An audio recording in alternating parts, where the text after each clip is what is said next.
The trade union paymasters that support perhaps the honourable gentleman, but certainly many of his colleagues, that the minimum... I'm happy to declare an interest, Madam Deputy Speaker, as a member of many proud trade unions, and my declaration. What are the specific rights in the Employment Rights Bill that he and his party oppose? And why do the toxic Tories really find trade unions so offensive?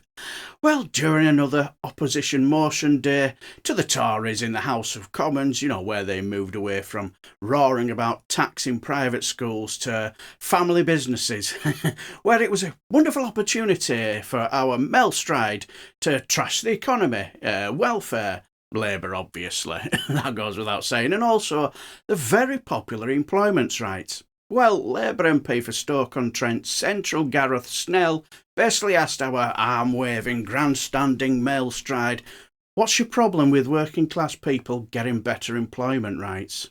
These lead to fewer jobs, lower wages, higher prices.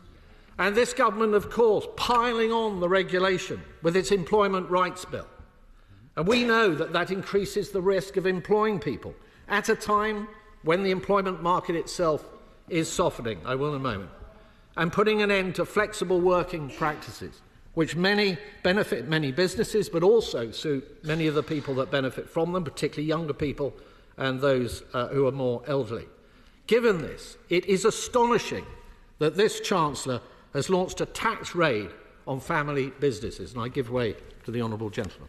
Thank you, Madam Deputy Speaker. I do thank the Shadow Chancellor for giving way. Could he spell out the specific rights in the Employment Rights Bill that he believes and his party believes should not be afforded to working people in this country? For example, he asked a very fair question. To be put in a situation where employers will be fearful of taking on new hires because of the consequences that may follow. To have a situation where trade unions are going to be advantaged in the way that the bill suggests. The trade union paymasters that support perhaps the honourable gentleman, but certainly many of his colleagues. The minimum service standards legislation that we brought in, that this bill, as I understand it, will overturn. None of these things are going to be good for jobs. They're not going to be good for people searching for employment. They're not going to be good for businesses, and they're not going to be good for the UK economy. I'll give way one more time.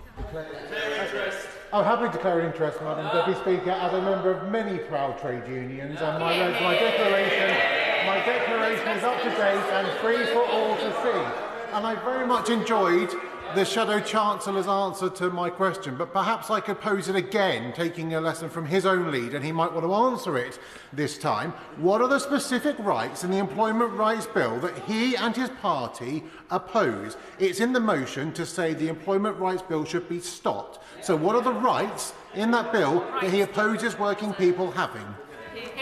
Already answered, as he knows. Actually, to paraphrase the leader of his own party, I've already answered the honourable gentleman's questions. But I note his serial offence of being a member of several trade unions at the moment. But good of him to have disclosed that. So yes, according to our Shadow Chancellor Mel Stride, if you were or are still a member of a trade union, he finds you quite offensive, I suppose.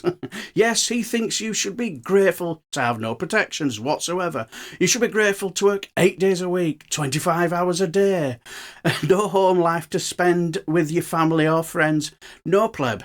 You need to work your fingers to the bone for your gruel. And when your body has been destroyed, it's rinse, repeat with your children. Well, that's if you've managed to, find the time to have any, I suppose. And if you did have any kids when you should have been working, obviously, for your gruel, you must have been skiving on the job, you lazy, dirty so-and-so. Now get back to work, you pleb, and earn your gruel. It's pathetic, isn't it? But what do you guys think?